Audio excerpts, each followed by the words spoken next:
ladies and gentlemen, let us all rise for the arrival of the Honorable Senate President and the Senators of the Republic of the Philippines.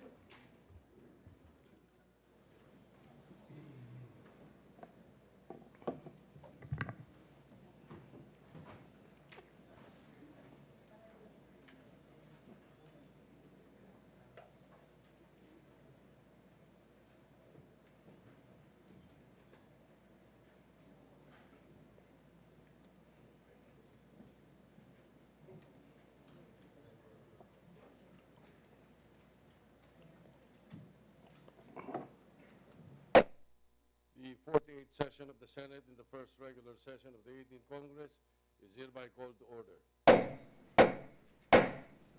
Senator Maria Lourdes Nancy Binay will lead the chamber in prayer.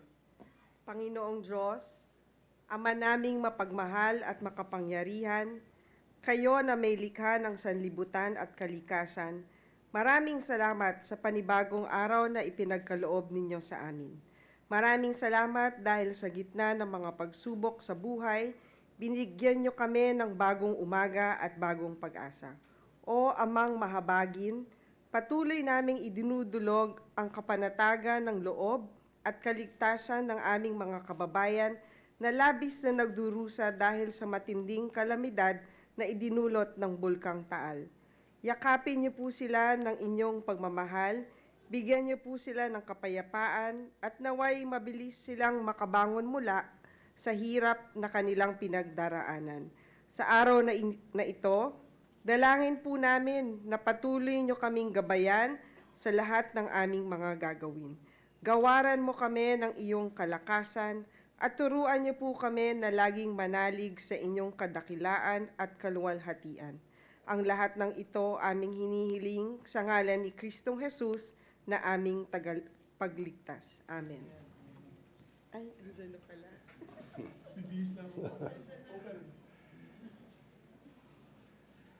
Thank you, Senator Binay. The Secretary may please call the roll.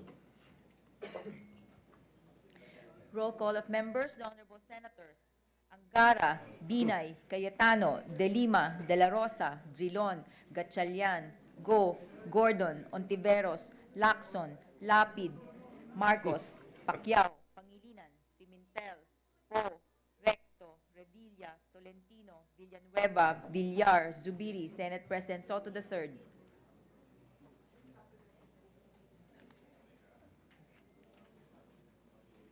I was about to suspend the session, but the minority leader gave me the signal.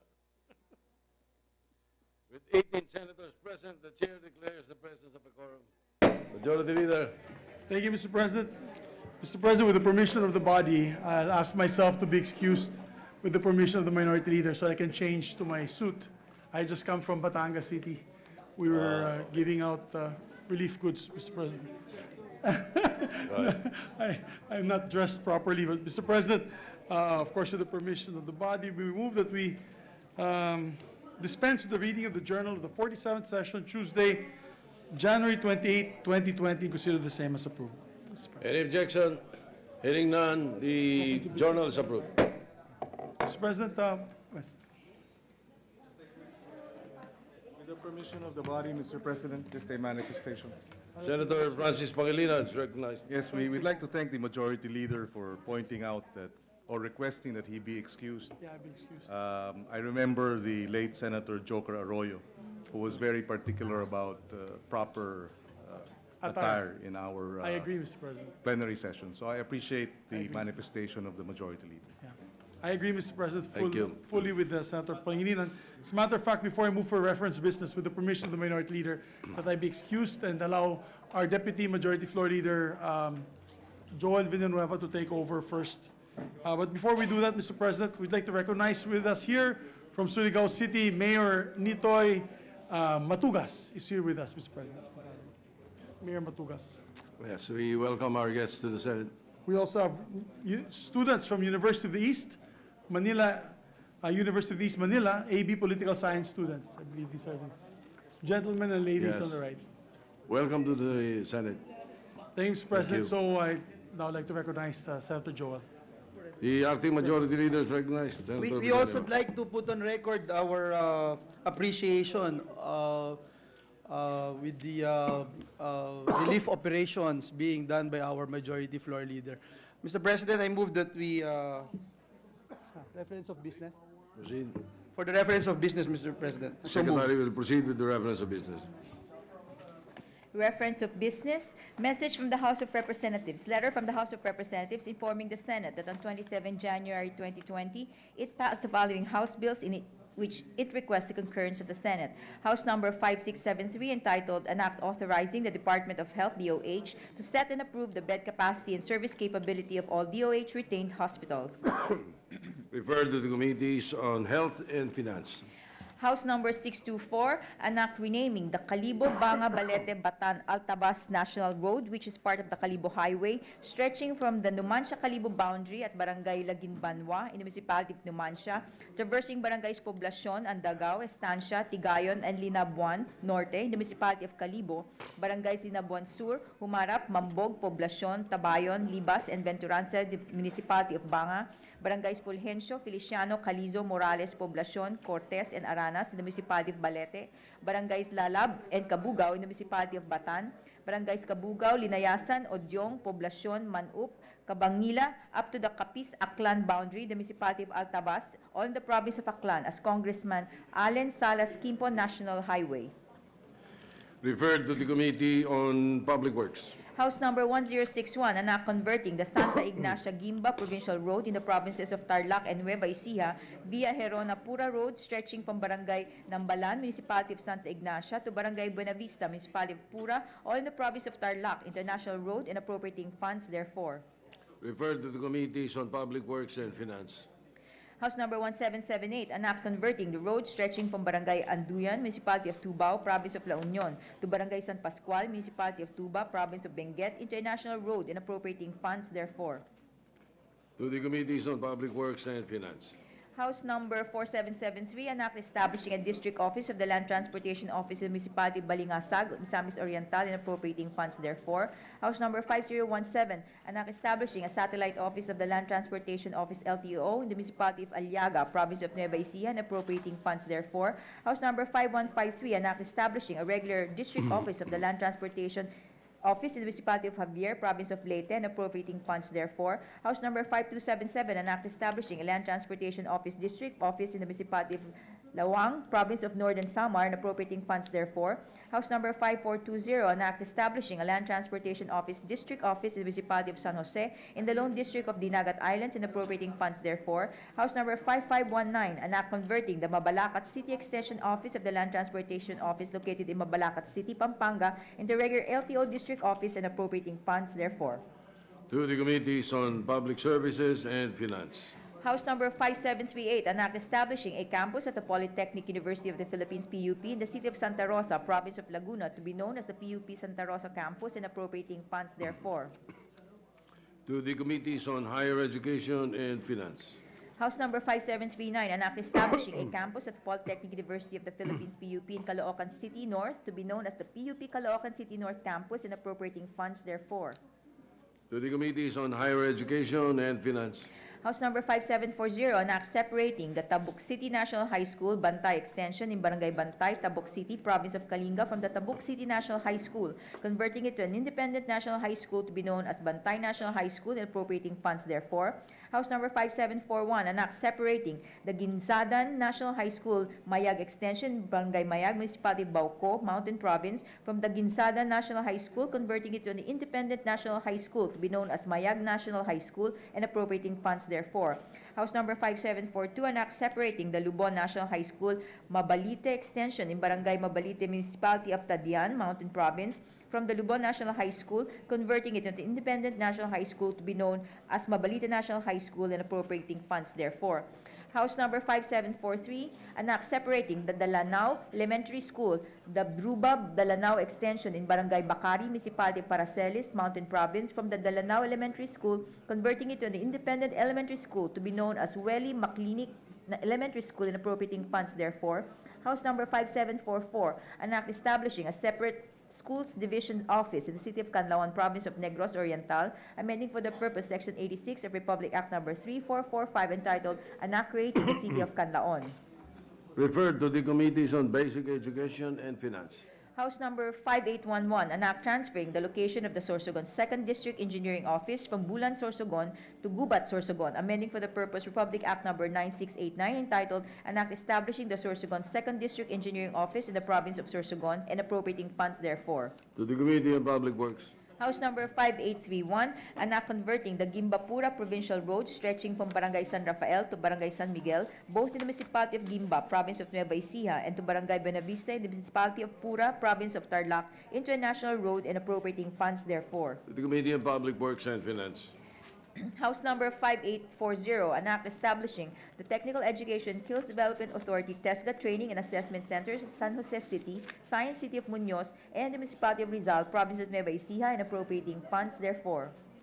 Referred to the Committees on Higher Education, Labor, and Finance. House Number 5849, an act providing for the construction of a national road from the junction of Lanao del Norte Interior Circumferential Road at Barangay Poblacion through Barangay Lemoncret, Municipality of Magsaysay to Barangay San Manuel, Municipality of Lala to Barangays Pansilan and Katipunan, Municipality of Sapad to Barangays Mahayhay, Belis, Malinas, Sitio Adao, Butadon, Bansarville, and Tripolo, Municipality of Kapatagan to Barangay Calube, Municipality of Sultan, Naga, Dimaporo to Barangay Lantugan, Municipality of Aurora, all located in the province of Lanao del Norte, into a national road to be known as Iligan Aurora National Highway Bypass Road, appropriating funds therefore. House Number 5850, an act converting the Gimba Talugtog Umingan Provincial Road in the municipalities of Gimba and Talugtog, all in the province of Nueva Ecija, and the municipality of Umingan, province of Pangasinan, into a national road and appropriating funds therefore. House Number 5851, an act converting the road network connecting Barangay Grijalvo in the municipality of San Fernando and the municipality of Bula, province of Camarines Sur, into a national road. House Number 5852, an act converting the Albay Diversion Road in the municipalities Minalabak, Bula, and Nabua, all in the province of Camarines Sur, into a national road and appropriating funds therefore. House Number 5853, an act creating a district engineering office in the 7th Legislative District of the province of Cebu and appropriating funds therefore. House Number 5854, an act establishing the 1st District Engineering Office in the municipality of Labo, province of Camarines Norte, and appropriating funds therefore. To the Committees on Public Works and Finance.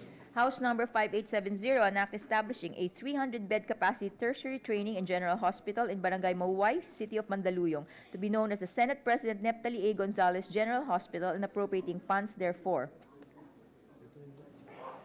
To the Committees on Health and Finance.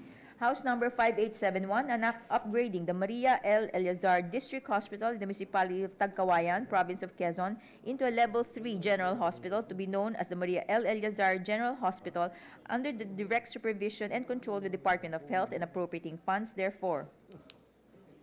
To the Committees on Health and the Finance.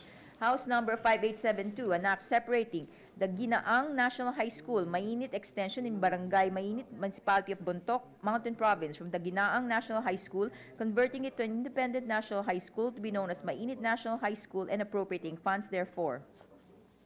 To the Committees on Basic Education and Finance. House Number 5874, an act establishing a Technical Education Skills Development Authority Training and Assessment Center in the municipality of Bayumbong, province of Nueva Vizcaya, to be known as the Nueva Vizcaya Tester Training and Assessment Center, and appropriating funds therefore. House Number 5875, an act establishing a Technical Education Skills Development Authority Training and Assessment Center in the municipality of Minalabak, province of Camarines Sur, to be known as the Minalabak Testa Training and Assessment Center, and appropriating funds therefore. House Number 5876, an act establishing a Technical Education Skills Development Authority Training and Assessment Center in the municipality of San Antonio, province of Quezon, to be known as the San Antonio Quezon TESDA Training and Assessment Center, and appropriating funds therefore. House Number 5877, an act establishing Technical Education Skills Development Authority Training and Assessment Centers in the city of Puerto Princesa and in the municipalities of Coron, Cuyo, Rojas, San Vicente, Sofronio, Española, and Quezon, province of Palawan, and appropriating funds therefore. House Number 5878, an act establishing a Technical Education and Skills Development Authority Training Center for Piña Handloom Weaving in the municipality of Calibo, province of Aklan, to be known as the Calibo Aklan Testa Piña Handloom Weaving Training and Assessment Center, and appropriating funds therefor. House Number 5879, an act establishing a Technical Education and Skills Development Authority Training and Assessment Center in the San Jose del Monte City, province of Bulacan, to be known as the San Jose del Monte Testa Training and Assessment Center, and appropriating funds therefor. To the Committees on Higher Education and Finance, Labor and Finance. House Number 5881, an act converting the satellite office of the Land Transportation Office located in the municipality of Initao, province of Misamis Oriental, into a regular LTO district office and appropriating funds therefor. And To House the Number Committees on yes, go ahead. 5882, entitled an act converting the satellite office of the Land Transportation Office located in the municipality of Tanay, province of Rizal, into a regular LTO district office and appropriating funds therefor. Committee on Public Services and Finance. There is additional reference to business. Additional reference of business resolution. PS Resolution Number 302, entitled Resolution Directing the Appropriate Senate Committee to conduct an inquiry in aid of legislation on strengthening the complementary roles of public and private institutions in the Philippine educational system and formulating a framework to operationalize the principle of complementarity to achieve our national objectives and sustainable development goals in education, introduced by Senator Gatchalian. To the Committee on Basic Education. Majority Leader. Yes, Mr. President, thank you. This juncture, may we acknowledge, Mr. President, some guests from the gallery. We have here with us the board member from Iloilo, board member Rolly Distura. He is a former mayor of the town of Dumangas, the hometown of Senator Frank Drilon. And we also like to recognize Vice Governor Jose Taman Tomas from Nueva Vizcaya, guest of Senator Bongo. Right, we welcome the government officials, fellow public servants to the Senate this afternoon. And also, Mr. President, we'd like to welcome students from the University of the East Manila, AB Political Science students who are here with us. Yes, we acknowledged earlier and welcome. Thank you, Mr. President. At this juncture, Mr. President, I move to resume consideration of Senate Bill number 1083 under Committee Report number 9. This is an act amending certain provisions of RA number 9372, otherwise known as an act to secure the state and protect our people from terrorism. Mr. President, I so move. Any objection? Hearing none, consideration of the measures in order. Mr. President, I move that we recognize the sponsor of the measure, Senator Ping Lacson, and to interpolate the Senator from the minority, Senator Kiko Pangilinan. So move, Mr. President. The gentleman from Cavite, Chairman of the Committee on National Defense, Senator Pampilo Lacson, is recognized to interpolate Senator Francis Pangilinan. The gentleman from Pampanga. Thank you, Mr. Senate President. Would the sponsor be willing to respond or answer a few questions from this representation, Mr. President? It goes without saying, Mr. President, although I would like to manifest that when God created the universe, He rested on the seventh day. And this is the what day? Is this the seventh day? This is the seventh day of interpellations, Mr. Interpellation, President. oh, we expect it to But be. I'm not complaining, Mr. President. If you don't pity me, then it's okay. I'll be answering questions from our colleagues. We thank the good sponsor for agreeing to not rest on the seventh day and proceed with the interpellation. Oo nga. Even God rests. And so we are grateful for this opportunity to continue with the interpellation. Mr. President, we actually had requested that we be allowed to interpellate later, but I was told that Senator Gordon, being my senior brother in the fraternity, is also going to interpellate. He was ahead in the list, Mr. President, but since he's senior to me, I will go ahead and interpellate. Well, the reason that I was considering doing my interpellation later, Mr. President, is because we're still collating the interpellation yesterday of Senator Pimentel, and we would like to review his interpellation and see if there are additional questions that we may raise on the basis of the answers given by the good sponsor. But having said that, we will, and we recognize precisely that this is the 7th day, we will proceed with this interpellation and hopefully maybe later suspend it and later this afternoon review the transcripts of Senator Pimentel's interpellation yesterday and then continue with our interpellation after. Having said that, we may proceed with the good sponsor's consent. We move to the declaration of policy, Mr. President.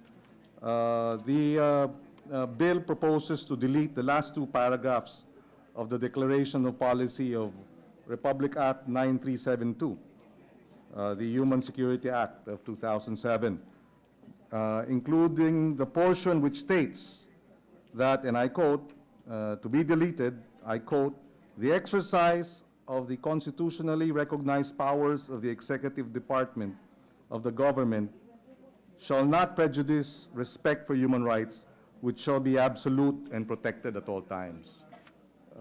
This is part of the existing law, and the bill wishes for this to be deleted.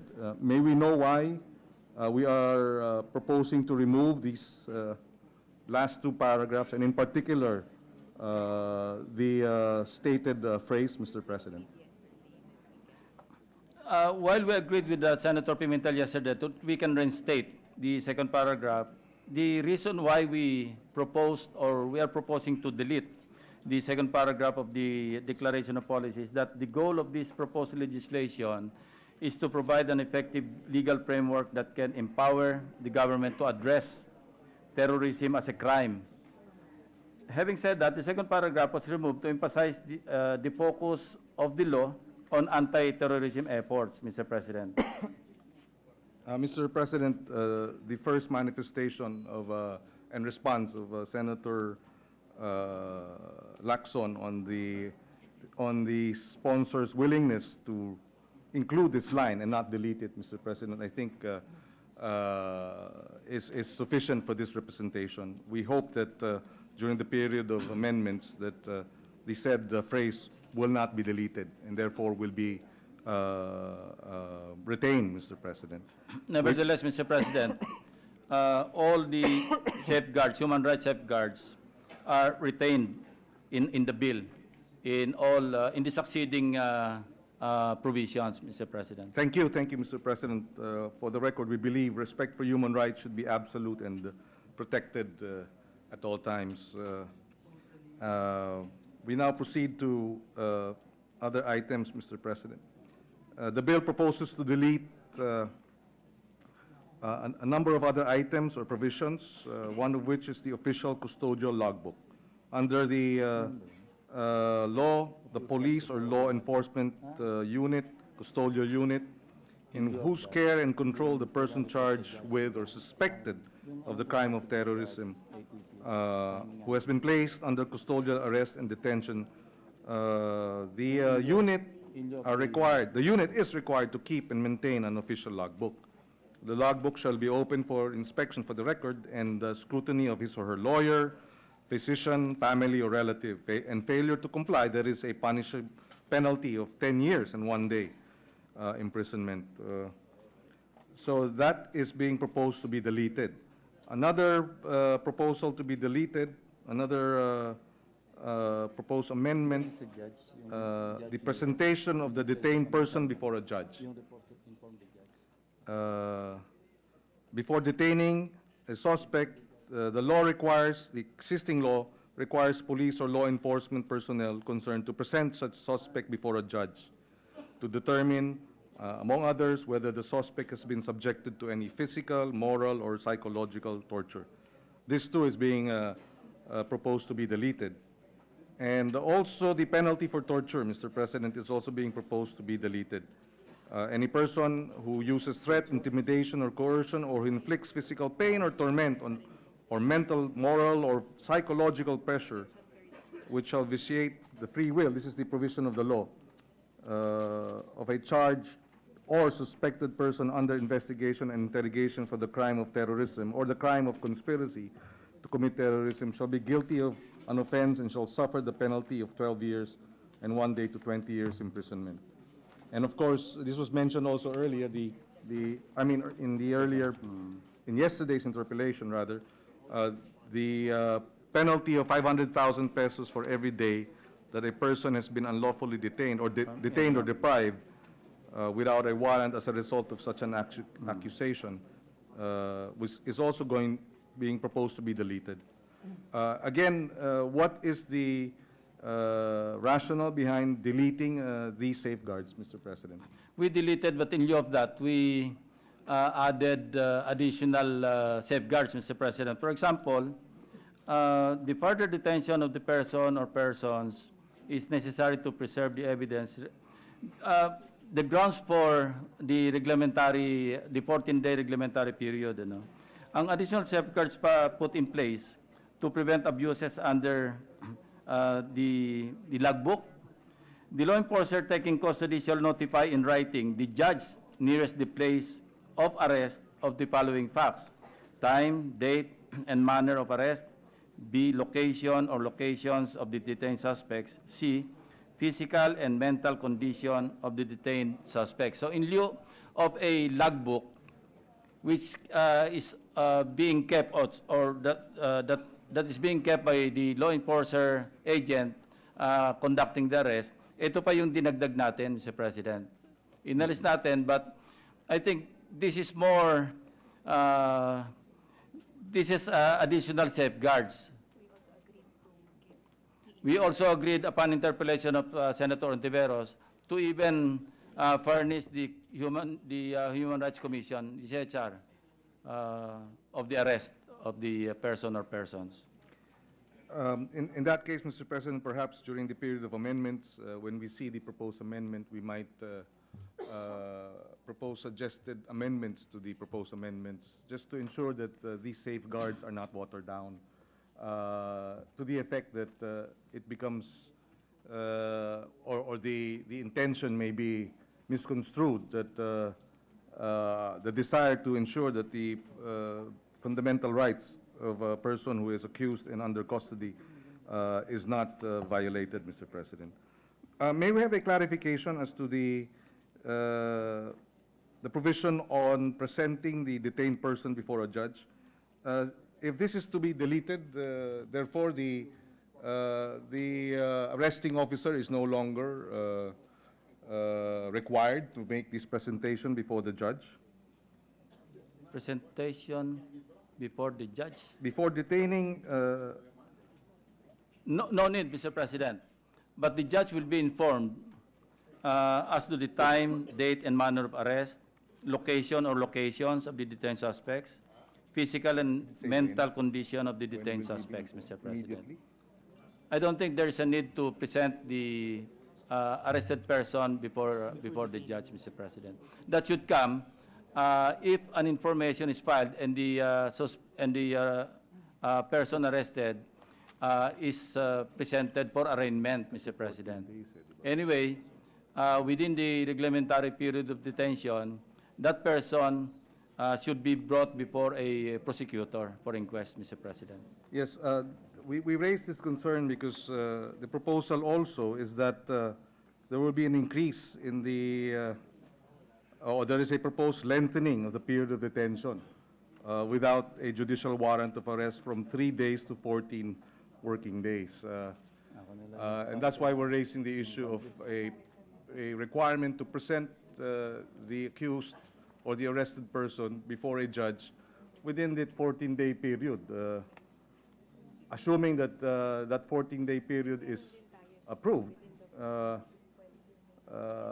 that is a long period of time within which the accused has no access to court's intervention. So again, we would like to think that retaining that provision that an accused should be presented before a judge is a safeguard necessary. Before a judge or before a prosecutor, Mr. President? Because if an arrested person is brought for inquest, you need not present him before a judge. You will present him before the prosecutor for inquest, Mr. President. Presenting him before the judge should come later if probable cause has been established by the prosecutor and an information is filed. Then that is the time, during the time of arraignment, then the respondent will be presented, Mr. President, before the judge.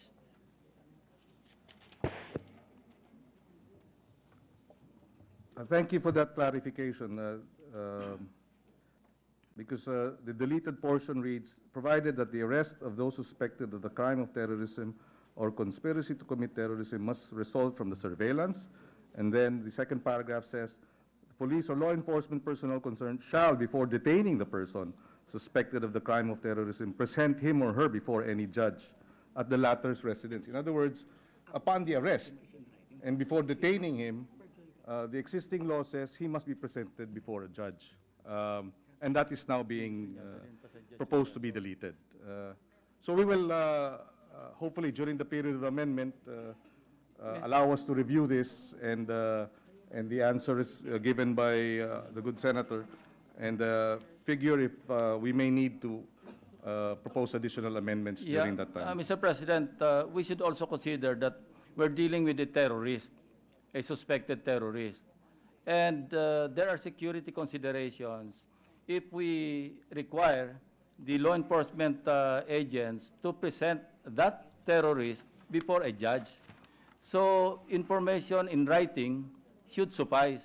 And if the law enforcement officer who conducted the arrest would perjure himself in informing or submitting false information to the judge, then he could be liable for perjury, Mr. President.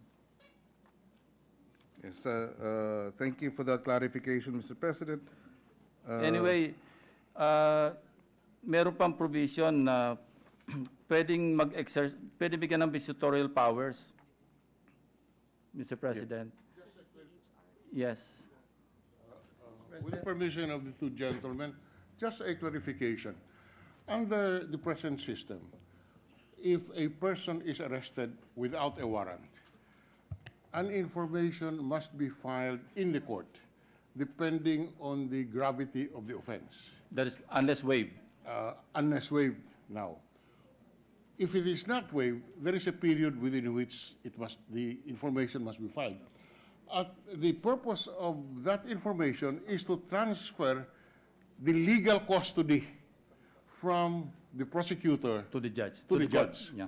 Now, if the judge finds sufficient basis, he will issue the warrant of arrest. That is correct, Mr. And President. it is only at that time that the return will be made, and in effect, the prosecutor will transfer the custody, The legal custody. the legal custody to the judge, and the physical presence may not be required by the judge as long as, and as a matter of practice, I don't think the judge will require the law enforcement officer to bring the body of the, or the person, not the body, the person of the accused, until that arraignment. That is correct, Mr. That's President. how it stands today. I have not reviewed closely the proposed amendment, but I'm just laying on record that that is the procedure as I we think stand. what Senator Pangilinan had mentioned is upon arrest, the person, instead of just informing the judge in writing, should be presented before the judge. The judge nearest the place of arrest. If I understand it correctly, Yes, Mr. President. that's what the And my response is that there's no need to present the arrested suspect upon arrest, but only the judge should be informed in writing. And there are other safeguards aside from informing the judge in writing, Mr. President. Yes, we thank the good senator for that clarification. My concern now is if we do approve the extension, well, the proposed lengthening of the period to 14 days, that maybe the 2-week period then merits a presentation before a judge, just to make sure that this is just a manifestation, Mr. President. We will review the provision, and if we feel the need to put some amendments so that we can ensure that that 14-day period that a person is held in detention would not be an opportunity for, you know, a violation of the person's of the accused's rights, Mr. President. We have no problem, Mr. President, if you know, the person accused is in fact a known terrorist, but your reality is more complex. We may find ourselves in a situation wherein we are accused of terrorism, and therefore 14 days in detention, lengthening the period, may apply to us or may apply to working days. So that is our concern, Mr. President. During the public hearing, the committee hearing, Mr. President, we asked the law enforcement agents, no? And according to them, 3-day detention period, reglementary period, is too short to gather enough evidence and to prevent the occurrence of another terrorist act, no?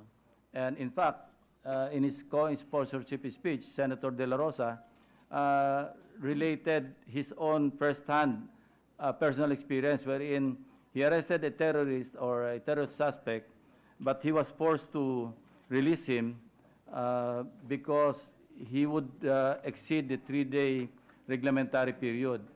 And then a few weeks after that, he recognized that same terrorist that he arrested beheading a person in Iraq. So, and when we asked them, they told us that they need at least 14 days to develop a case and to file a strong case for violation of this proposed measure to strengthen the case, Mr. President. Yes. And we want to be at par with the other countries. For example, Singapore, 2 years, pero renewable pa to an unlimited period. Sri Lanka, 14 days. Bangladesh, 15 days. Pakistan, 60 days. Australia, 14 days. Ito po yung mga kinonsult din natin during the deliberations. That's why we just wanted to be at par with other countries because we want to prevent the Philippines to be a safe haven for terrorists, Mr. President. Yes. Thank you for that clarification. On the matter of torture, Mr. President, under this Human Security Act, under the current law, there is a penalty for torture that may be inflicted upon those accused of this Human Security Act, but this is being deleted. In this, should there be torture, therefore, in a hypothetical case, how will they be punished if the provision of the law on punishment for torture is deleted, Mr. President? It is so provided in the Anti-Torture Act, Mr. President. We did not actually delete. We just rephrased the wordings, Mr. President. We, instead of, as worded under Section 24 of the Human Security Act, now we are using the language, or proposing to use the language, the use of torture and other cruel, inhuman, and degrading treatment or punishment as defined in Sections 4 and 5 of Republic Act 9745, otherwise known as the Anti-Torture Act of 2009, at any time during the investigation or interrogation of a detained suspect terrorist is absolutely prohibited, Mr. President. Yes. We thank the good sponsor for that clarification and that it's on record. Pareho rin po. Yes. Saan na ba yun? Wala pa ako. Yung, pareho rin pong hindi magiging admissible. Whatever evidence is obtained with the use of torture will be inadmissible, Mr. President. Yes, thank you for that clarification. Dami na. On the matter of applicability of the revised penal code, Mr. President, the proposed measure states that the revised penal code, and I quote, shall not apply to the provisions of this act. And the bill proposes to delete Section 52 of the Human Security Act, which provides that, and I quote, provisions of Book 1 of the revised penal code shall be applicable to this act. There are a number of provisions of Book 1, Mr. President, that we would like to cite and clarify. Does this mean, for example, that Article 10 of the revised penal code, which provides for the supplementary application of the revised penal code on the Human Security Act, no longer applies? Suppletory meaning that in the absence of specific provisions in the Human Security Act, the law enforcers and the prosecutors and the courts can refer to the revised penal code suppletorily.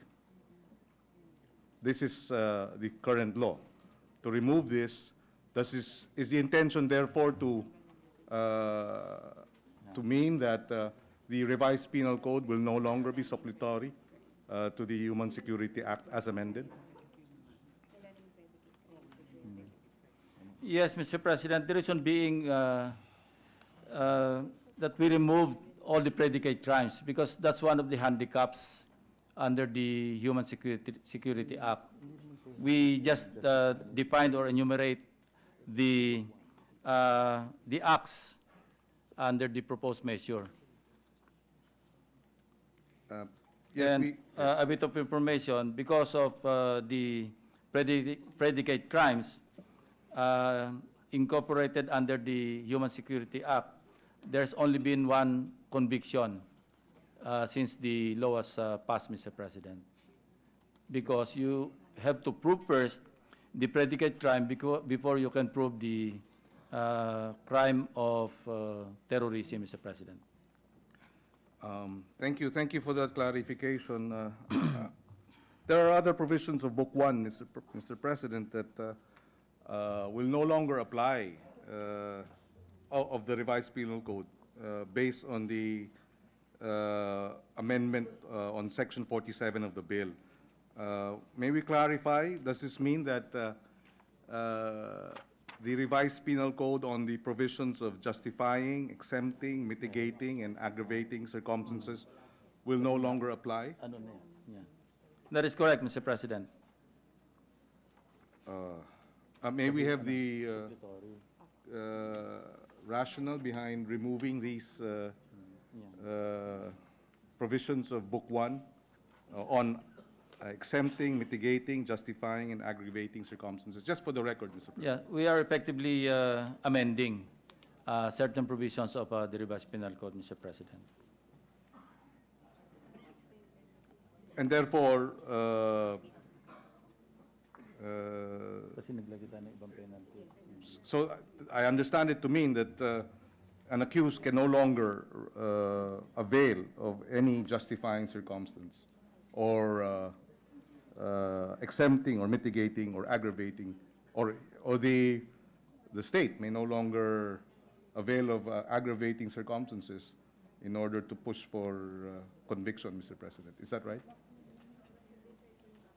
That is correct, Mr. President.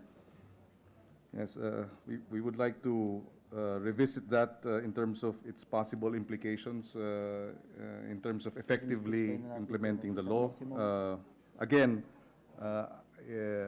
we have this practice in well, in our parliamentary debates, that we can raise clarificatory questions during the period of amendments. I hope the good senator would agree to allow for clarificatory questions to be raised during the period of amendments so that we can dig deeper into the implications, possible repercussions of such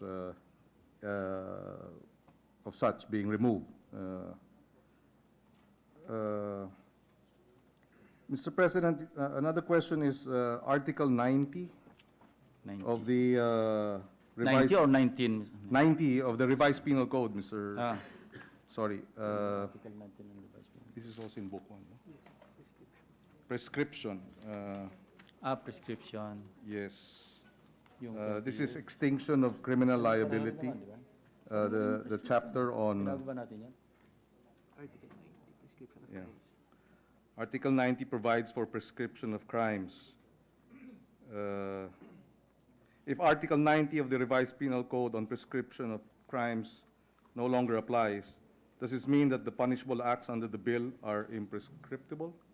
Is there a prescriptive We're open period? to amendments along that line, Mr. President. If you want to reinstate the prescription period of 20 years for Yes. capital offenses, then we're amenable, Mr. Yes, President. yes. Thank you for that clarification.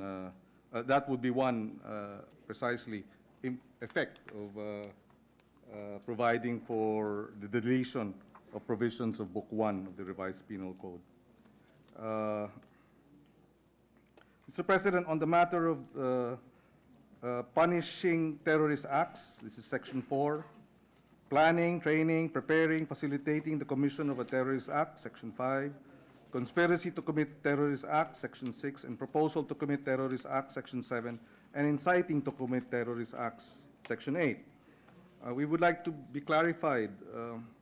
If a person commits a consummated terrorist act,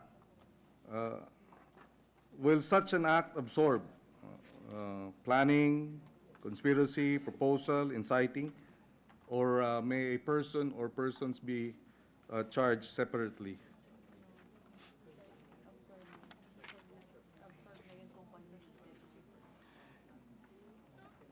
Kung consummated namin sa President, absorb na rin yan. Okay, we thank you for that clarification, Mr. President, Mr. Good Sponsor. We will suspend, or we will terminate our interpellation, Mr. President, but may we get the assurance from the Good Sponsor that we may be allowed to raise clarificatory questions during the period of amendments? I agree, Mr. President. Thank you. We no longer have any questions during the period of interpellation, Mr. President. Thank you for your intervention, Mr. President. Majority Leader. Mr. President, at this juncture, we move that we acknowledge Senator Francis Tolentino to interpolate the distinguished sponsor, Senator Ping Lacson. Manifestation. I think this is like the third round. Second round. The second round, I'm asking permission Mr. to President. sit because most of it will be manifestation, I was told. No, with the permission of my colleague. Without yielding the floor, I'll just, Senator Tolentino is recognized. Of course. For the second time, will my colleague yield to some questions? These are just some clarificatory questions coming from the words of my colleague that we are in the process of perfecting the bill, Mr. President. Mr. President, I recall years ago, our dean then was Dean Simeon Ferrer. There was a case of People versus Ferrer. And what this representation is now attempting is to perfect this very important bill insofar as the constitutional picture is concerned, Mr. President. The Republic Act 1700 then was a law that, anti-subversion. yes, Mr. President, outlawed the Communist Party of the Philippines. And there was an issue raised whether this is a bill of attainder, which is defined as a legislative act that singles out an individual or group for punishment without trial, Mr. President. Doon po sa People versus Ferrer, the Supreme Court ruled that the mere outlawing of the Communist Party of the Philippines was not a bill of attainder and therefore constitutional. Although, Mr. President, there was a dissenting opinion, and thereafter, former Chief Justice Puno had an essay relative to the said issue that mere membership in a group should not per se be punishable without judicial trial, unquote. My question, Mr. President, is under this proposed law, Section 9 thereof,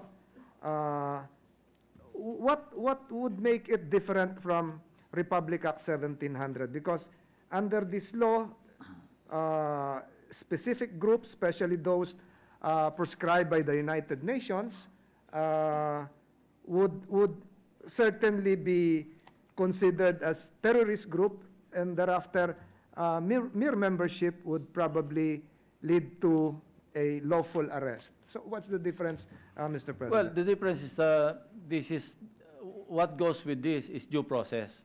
Before an order of proscription is issued by the court, due process is observed. The respondents will be heard in the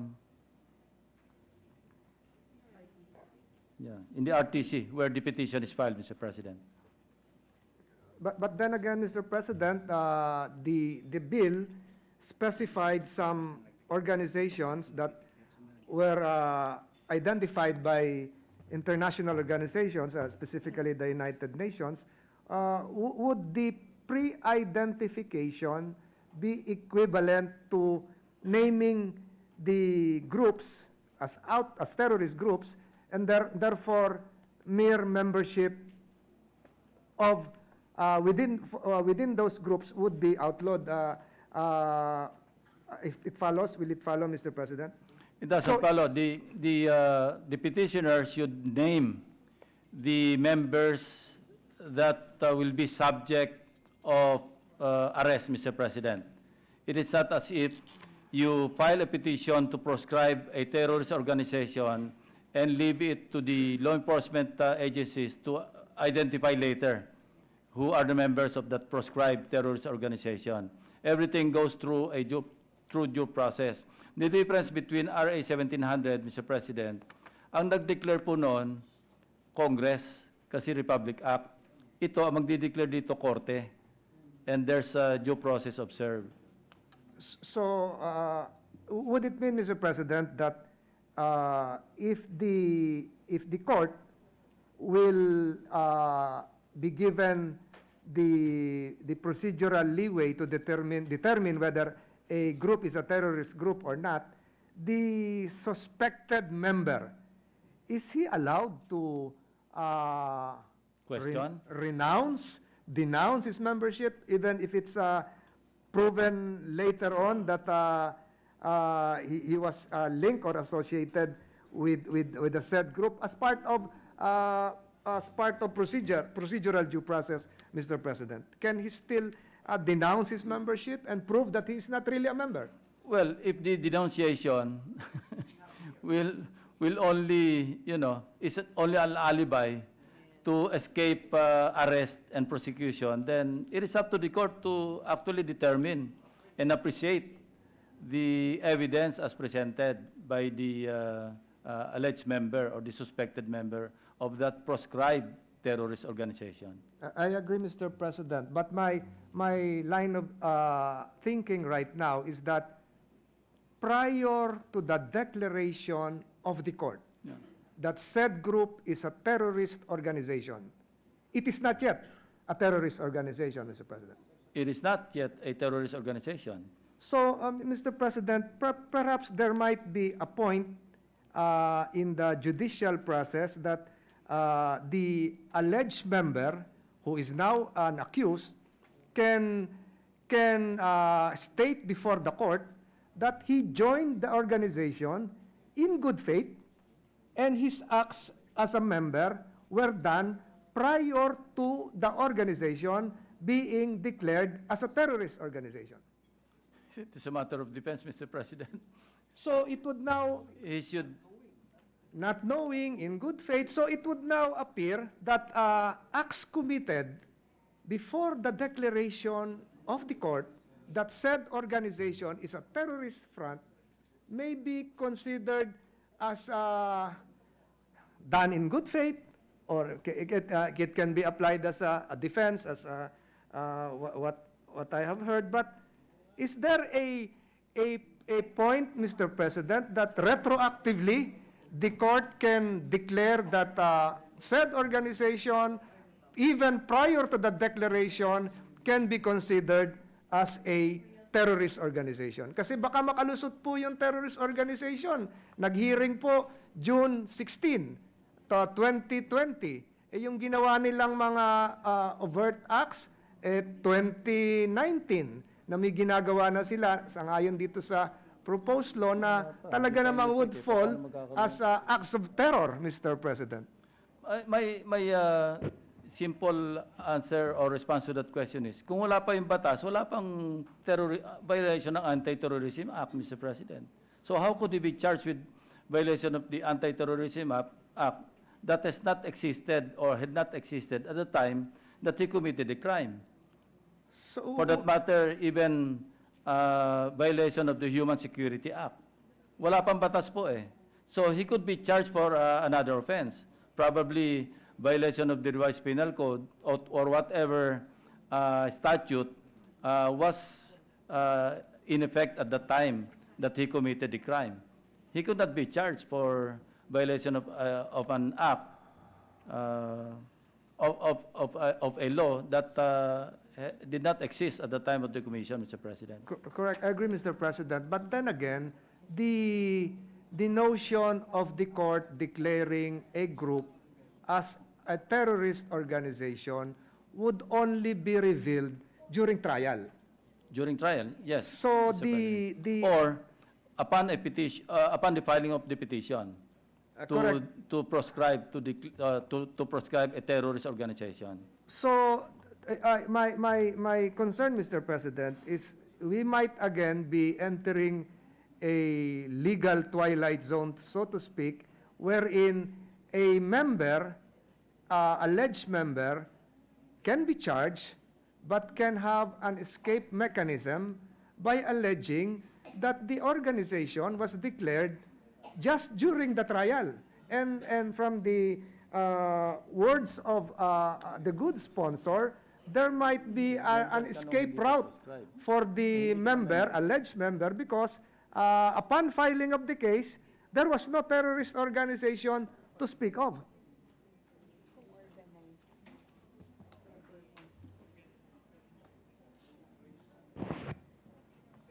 May I invite your attention to Section 9, Mr. President? Ito na lang, basahin ko na lang ito, Mr. President. Recruitment to and membership in a terrorist organization.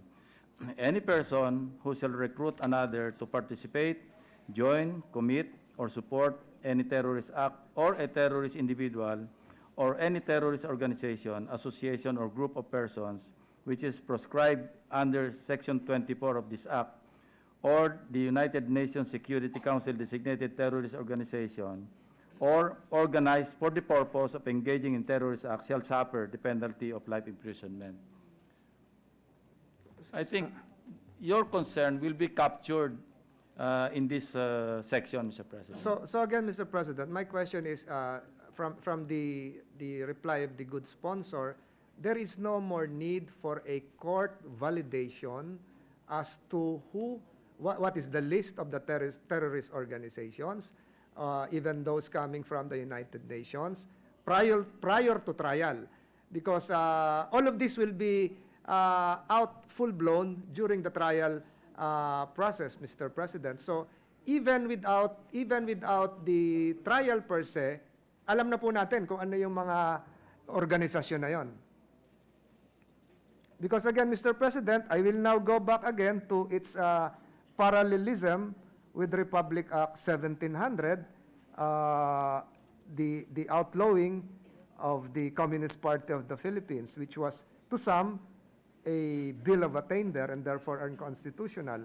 Medyo Yung po- arbitrary yun, Mr. President, because mere membership under the Anti-Subversion Act which is an act of Congress, no, hindi pa alam kung sino yung mga members, basta maging member ka, liable ka sa RA 1700. In this case, a court of law must declare that organization as a terrorist organization, proscribe that organization as a terrorist organization. Mr. Then President. again, the due process requirements, if complied with, would really make this different from Republic Act 1700, and therefore would pass constitutional hurdles. And I would like to think so, Mr. if President. that is correct, probably we're now in the process of really perfecting this measure, Mr. President. Thank you, Mr. President. Allow me to go to my one final aspect, because I heard from the previous interpellator that some provisions of the revised penal code will be set aside insofar as the application of this proposed law is concerned. My only worry here, Mr. President, is that if we do that in one legislative sweep, we will also be setting aside the rich jurisprudence given to us by the Supreme Court in a long line of cases relative to measures that would probably be related to this proposed bill. And I'm speaking of complex crimes. I'm speaking of special complex crimes, because I'm looking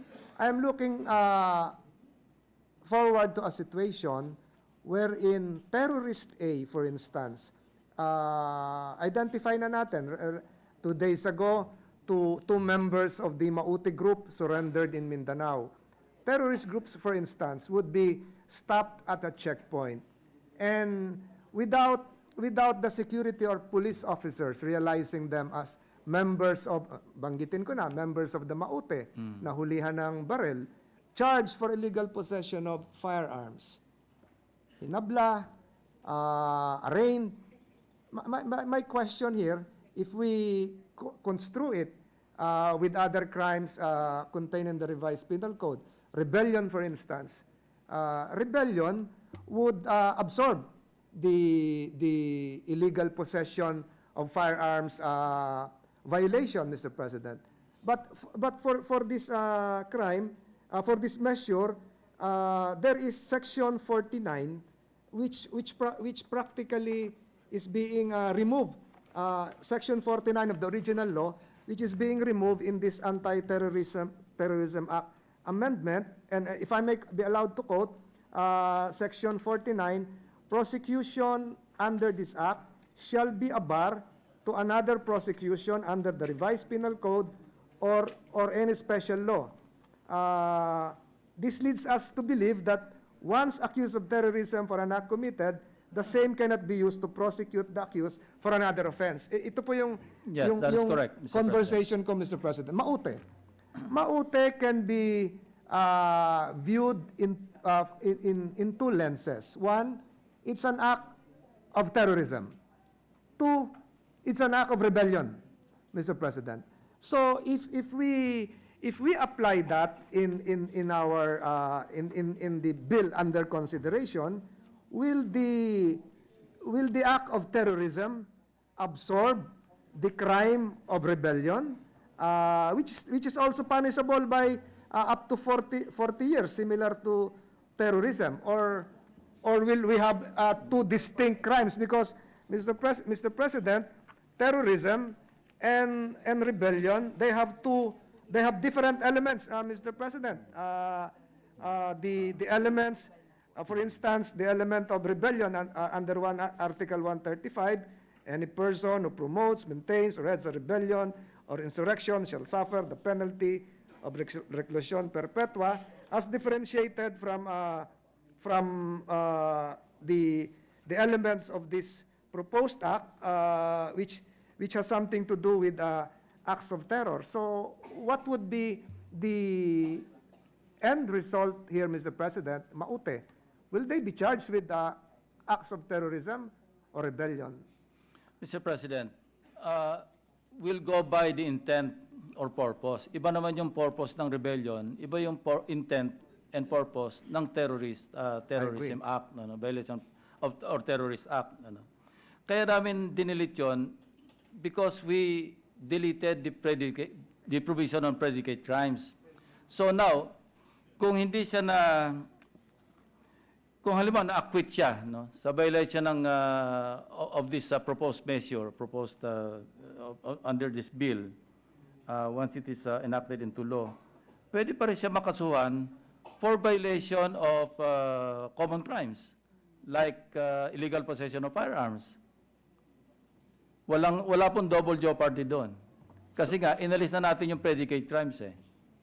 So, Mr. President, if I may be further clarified, that checkpoint in somewhere in a highway in the south, our police security forces were able to flag down a group apprehended for illegal possession of firearms. But the firearms supposedly or grenades supposedly to be used in furtherance of terror attacks, and then filed with a case of illegal possession of firearms or explosives, double jeopardy, and then thereafter, a month thereafter, it was revealed by our intelligence units that these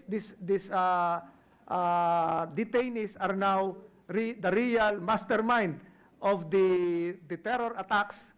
Will they be charged again for terrorism, or will double jeopardy applied, as the gentleman mentioned a while ago, that perhaps double jeopardy will not apply because you already deleted the predicate crimes? So which is which now? Are we now saying that later on it was discovered that they are terrorists, so we now go on to the new act, or can they invoke double jeopardy? Because Mr. President, those are two different offenses. Ano? You are being charged for illegal possession of firearms, and then sufficient evidence is discovered in the Later course of further investigation that that person who is being charged with illegal possession of firearms is a terrorist, no, and responsible for committing terrorist acts. Then he could be charged for terrorism, for violation of Anti-terrorism Act, Mr. President. even though, Mr. President, he was previously arraigned for illegal possession of explosives, Mr. President? That's a different offense, Mr. President. A terrorist act is different from possessing or illegally possessing firearms, Mr. President. Even though, Mr. President, that the possession of the explosive materials were In furtherance? in furtherance of the supposed to be terror attack which was prevented, Mr. President?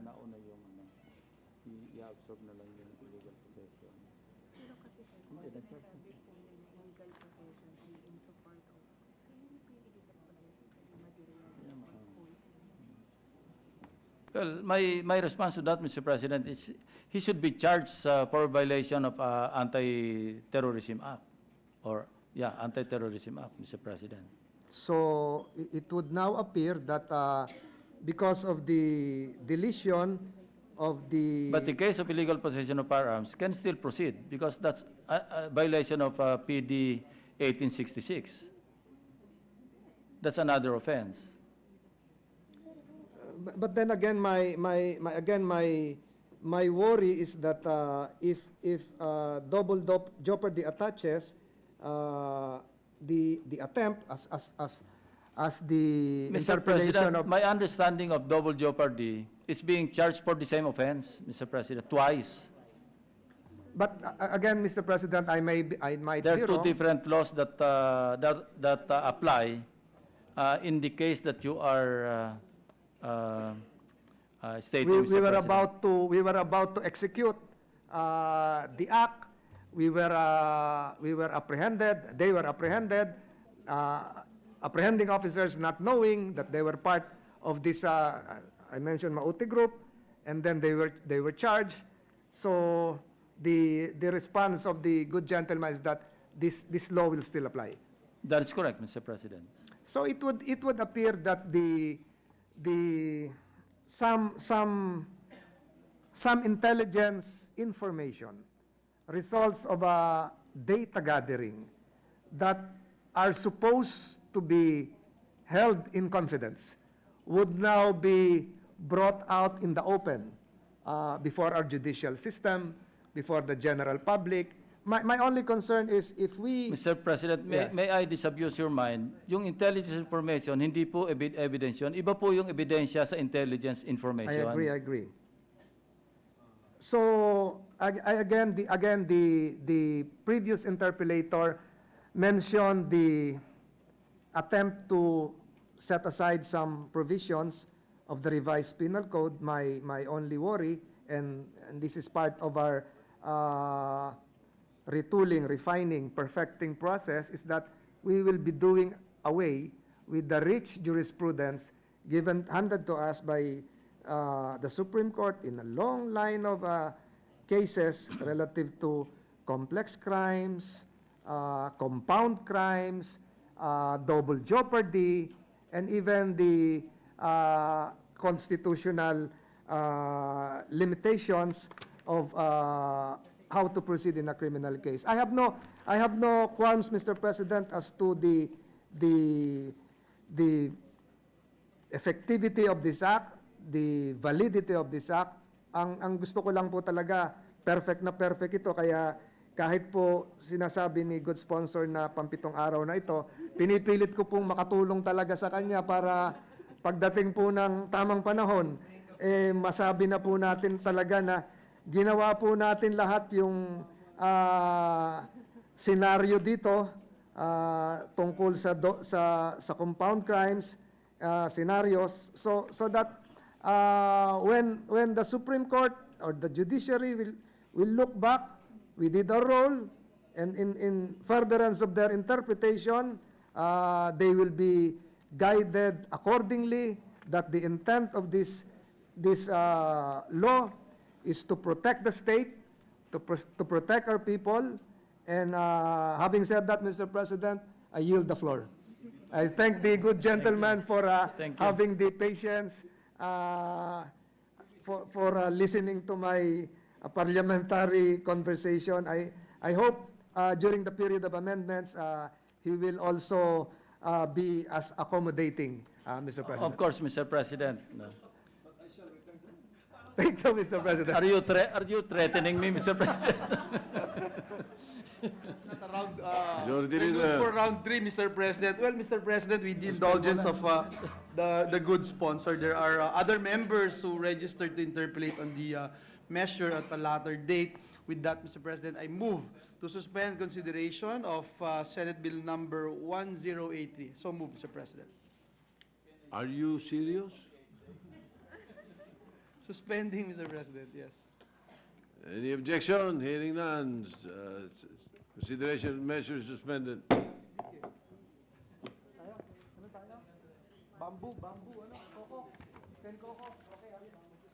Mr. President, at this juncture, I move to resume consideration of Senate Bill number 1240 under Committee Report number 31. This is an act institutionalizing bamboo industry development in the Philippines, creating the Bamboo Industry Development Center and appropriating funds therefore. And I so move, Mr. President.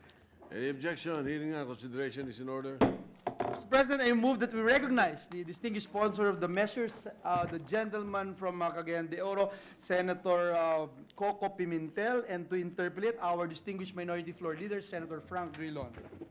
Senator Coco Pimentel, gentleman from Mindanao, is recognized, and the minority leader, Senator Frank Drilon, is recognized to interpolate. Thank you, Mr. President. Thank you, Mr. President. Will the gentleman sponsor yield the floor to some questions? Yes, Mr. President, gladly, and I'll try my best to respond. First of all, Mr. President, we wish to place of record that we have no objection to the enactment of this bill. In fact, in the news media, in the media were reports that my home province will be a pilot area insofar as the DNR effort to promote the bamboo industry is concerned.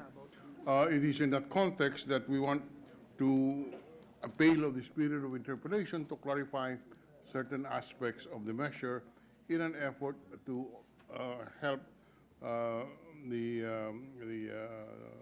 achievement of the purposes for which it is being enacted. My first question is it correct that the present framework and legal framework of the bamboo industry development in the country is under Executive Order 879? Is that correct, sir? 79. Yes, Mr. President, EO 879. And what is the difference, for the record, between the provisions of EO 879 and this proposed measure, Mr. President? Can we give the highlights of which areas are being amended or changed? From the face of the bill itself, Section 5, for example, the composition of the All right. council under the EO has been amended. So that's one, composition amended. Okay. Yeah, the creation of the center, Your Honor, we have no, there is no, that's the technical name of the center, let me see. Okay, just focusing first on the composition of the proposed Philippine Bamboo Industry Development Council. Under the present EO, there are 12 members. Is that a correct reading, Mr. President?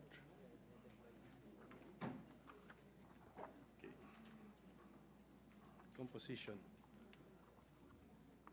Let me count, Mr. President. 1, 2, 3, 4, 5, 6, 7, 8, 9, 10. Yes, Mr. President, 12. 12. And under the proposed measure, how many would be members of the council?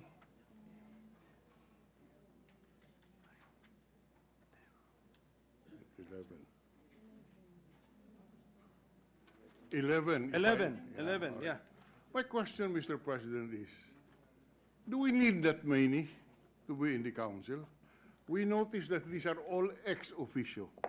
And let me share on the record, my experience, I was in the, insofar as ex officio membership is concerned. I was in the cabinet for 9 years. And because many of the councils were created during martial law, the councils were so large.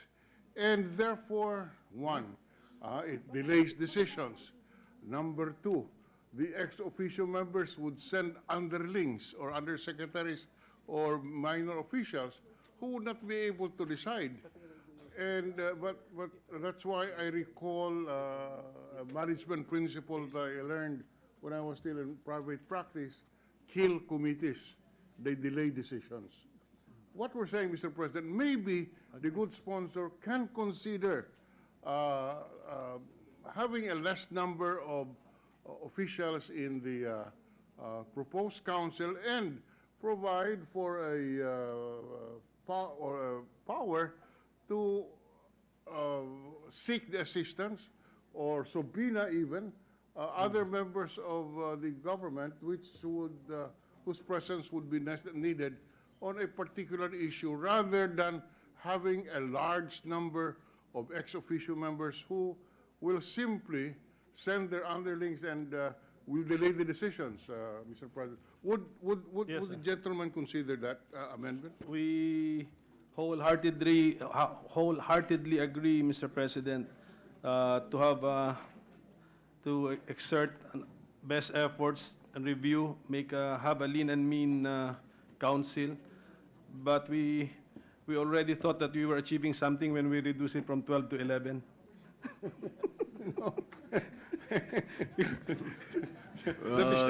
With the permission of the two gentlemen, I definitely concur with the minority leader.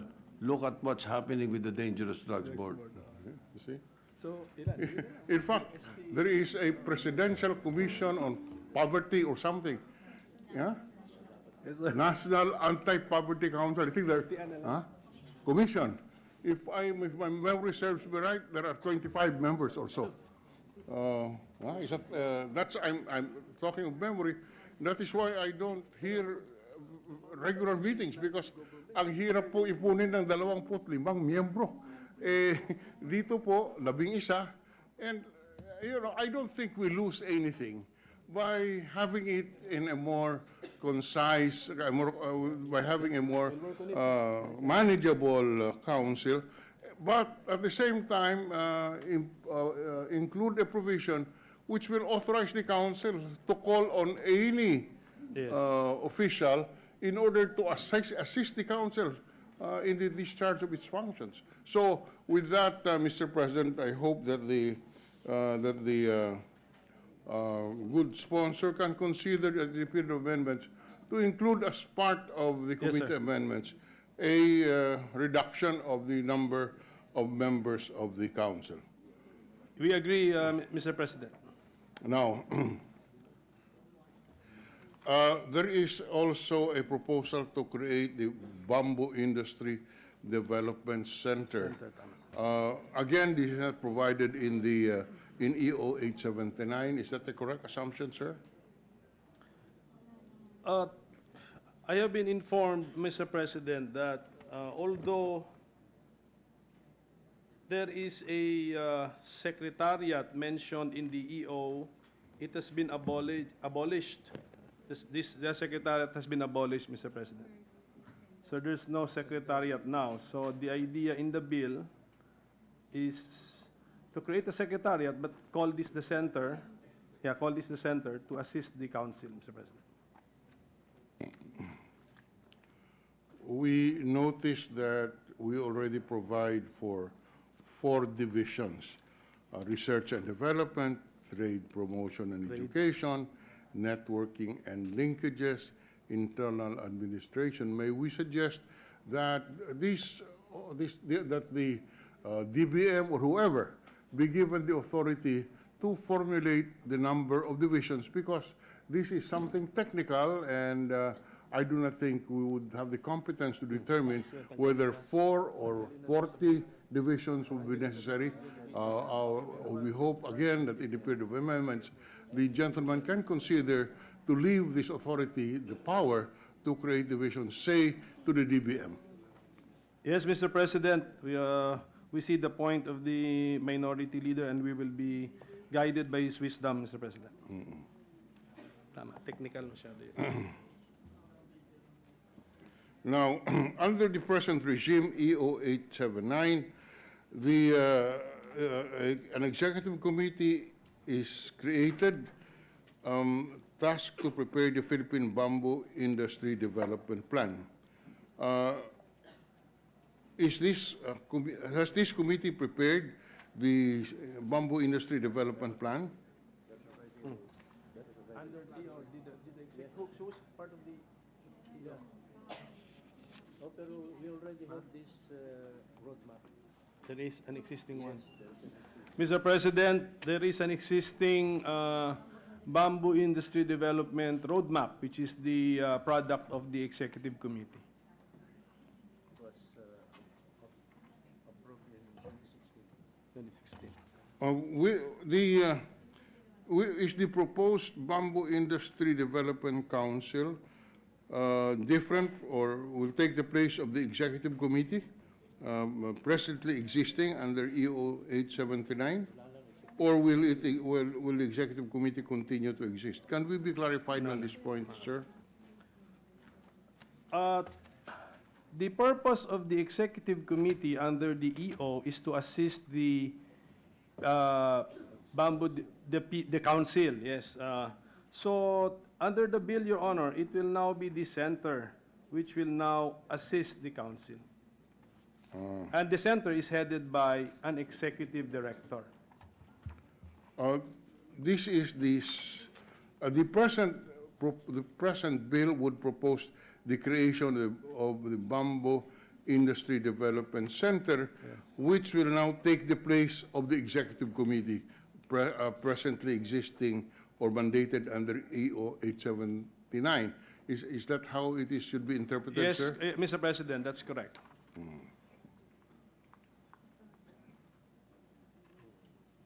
Andito na.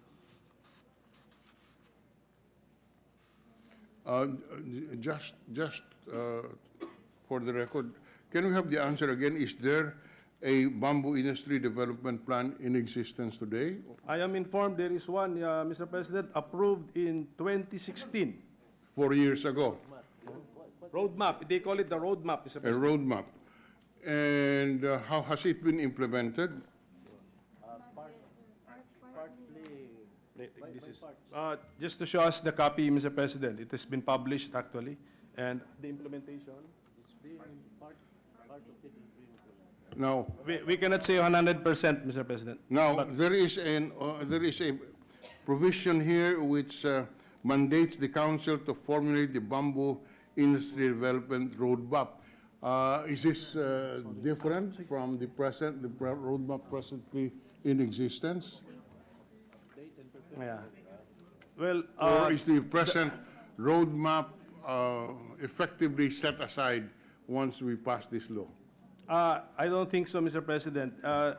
The responsibility now to update, constantly review the roadmap, plan, update, modernize it, will now be with the council. Okay. So we are now very specific with who has the responsibility and the mandate. So we understand that the present document will be the basic document which the council, once we enact this law, could review, revise, Yes, sir. and whatever they want to do with it, but at least we have a starting document. Is that correct? Yes, sir, and we would advise them also of not to waste the past efforts, of course, so they use this one. Yes, sir. Now, why is the Department of Trade and Industry considered as the chair? Why not the Department of Environment and Natural Resources? What's the rationale, sir? We are looking at the propagation of the industry. So that means that it's more than producing the bamboo. It's actually the commercial utilization of our bamboo products. So I guess the question that I'm raising is, with the chair of the DTI, with the DTI as a chair, it appears that the thrust is to commercialize, etc., rather than an environmental concern, which to me is a very valid and should be a principal issue, given the effects of the bamboo plantation. It will prevent erosion. It's a cheaper form of reforestation, etc. But I have no objection to having the DTI a member, but to be the DTI to be the chairman may give a different focus of the bill. That's my view, Mr. President. That can be deserved. May I interject? May we yield the floor to the majority leader, sir? May I interject, Yes, Mr. Mr. President, being the Majority author, Leader. being the principal author as well of this measure. When we had several hearings, when I was the chairman of I used to head the committee in the last Congress, there is a turf war between the DA and the DA or? DA, Department of Agriculture, and the DNR, DNR, Department yeah. of Environment and Natural Resources.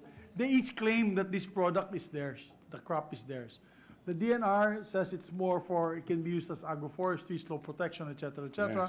Yes. Itong DA naman, because it's an agricultural, they consider it a crop, that it should be under them.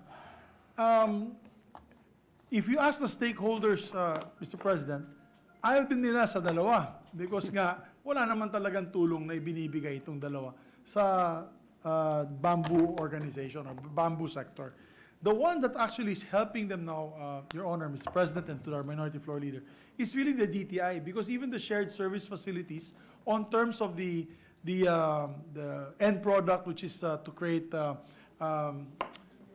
products out of bamboo, it could be flooring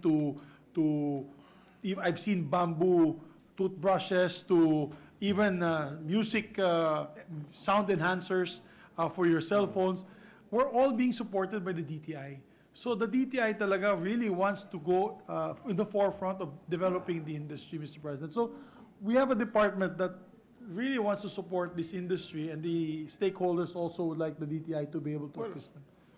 I would rather, Mr. President, with the permission of the majority leader, view it as in relation to the mandate of the department. not on the preference of the secretary sitting.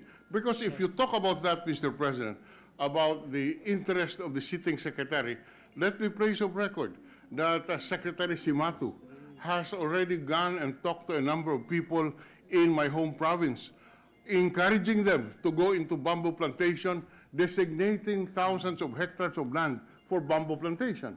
So in that sense, it is my humble view that the DNR is the more appropriate agency to head ahead this agency and let the DTI be a member, and the commercial aspect should be seriously considered by the DTI. But for propagating bamboo itself, and as part of our effort on ecology, I would submit, Mr. President, that it should be the DNR who should be the lead agency and not the DTI. DTI should be a member in order that measures can be adopted to make it profitable. But we thought that the primary concern should be to be able to propagate the bamboo in the bamboo as a species. I don't think agriculture has anything to do with this. Well, Mr. President, just to add to that, I think also they're looking at the high-value product that will come out of this. So it's not just a matter of commercialization. It's not just a matter of planting the product. I think they're looking at more the high-value products that they can be marketed by the DTI and, of course, exported abroad. My concern, Mr. President, is that if you place the DTI, the first aspect of reviving the bamboo industry is to have plantations of bamboo plantations, and it is the availability of public land to plant this bamboo, not at this initial stage.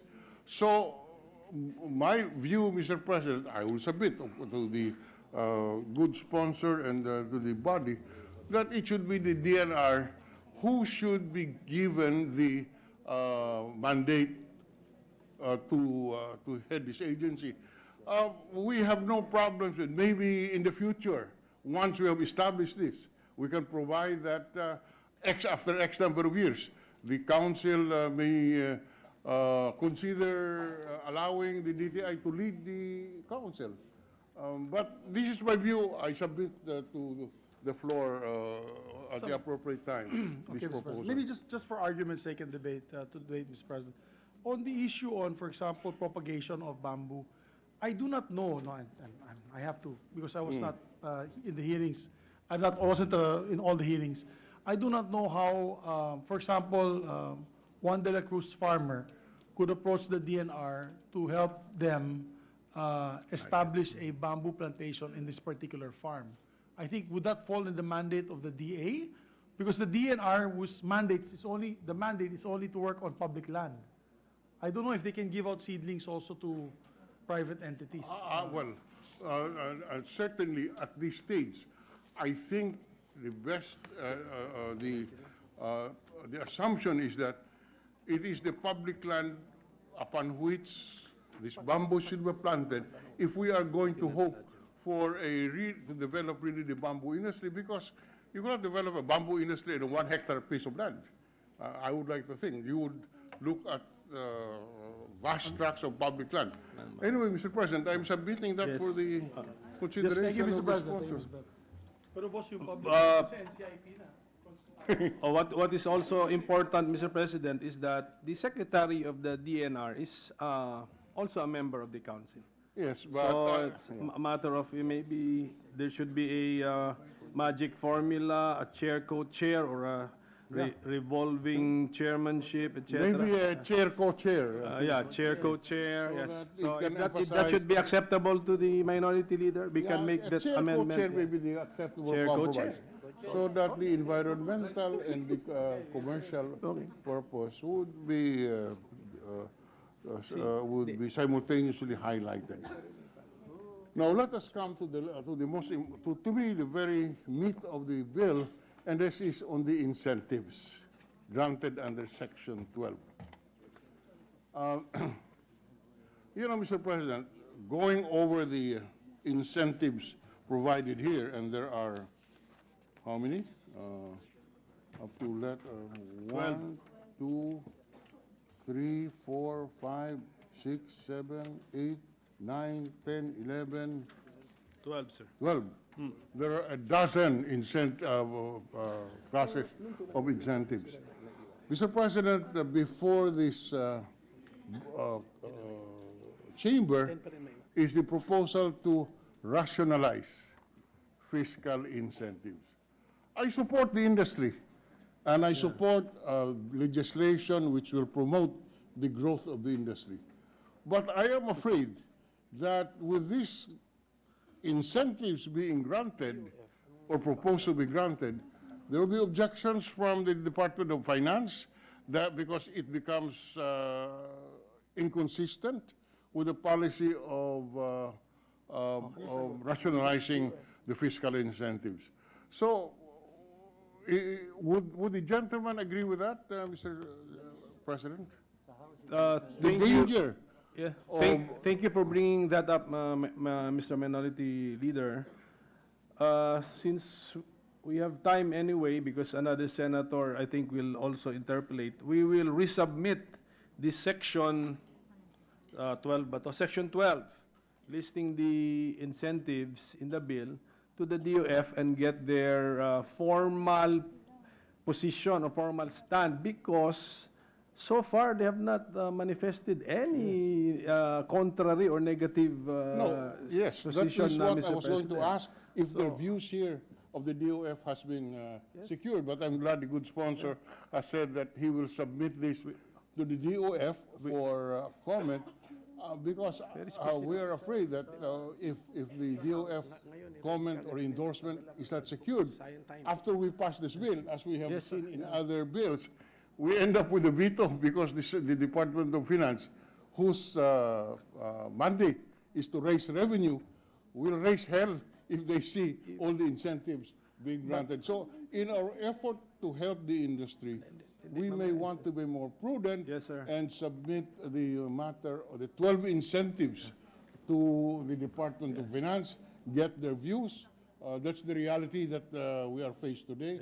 While we can theoretically say this is the policy of Congress, if we approve all of this, under our system, the President can veto, and I am concerned that these wide-ranging incentives will be the reason to veto what otherwise is a bill needed by the industry. So I'm glad that the good gentleman has